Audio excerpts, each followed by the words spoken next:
So hey guys, শুভ সন্ধ্যা। আজকে আমি সুন্দর সুন্দর একটা বিকেলে স্টার্টারে রেসিপি নিয়ে চলে এসেছি। স্টার্টারটা কীভাবে বানাবো সেটা আমি আপনাদের সঙ্গে শেয়ার করব। এখানে আছে বিট হাফ ঘষেছি, গাজর হাফ ঘষেছি, বেবি কর্ন আছে দেখতেই পাচ্ছেন, আর একটুখানি কর্নফ্লাওয়ার নিয়েছি, নুন, একটু চালের গুঁড়ো, আর একটা পেঁয়াজ কুচি। তেলটা গরম হচ্ছে।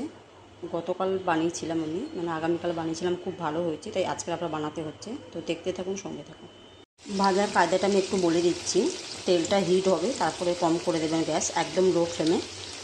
আর বড়াগুলো দেখেছেন হাতের মধ্যে এমনভাবে চ্যাপটা করবে যেন ভুট্টাটা যেন ওর মধ্যেই থাকে সেট হয়ে, হালকা হালকা চ্যাপটা করবে।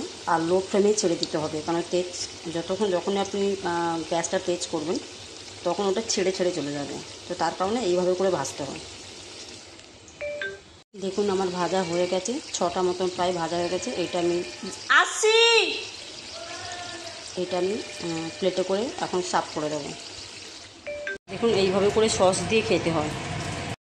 এক রাউন্ড হয়ে গেছে, আবার এক রাউন্ড ভাজতে বসিয়ে দিয়েছি। দেখা যাক কী রেজাল্ট আসে।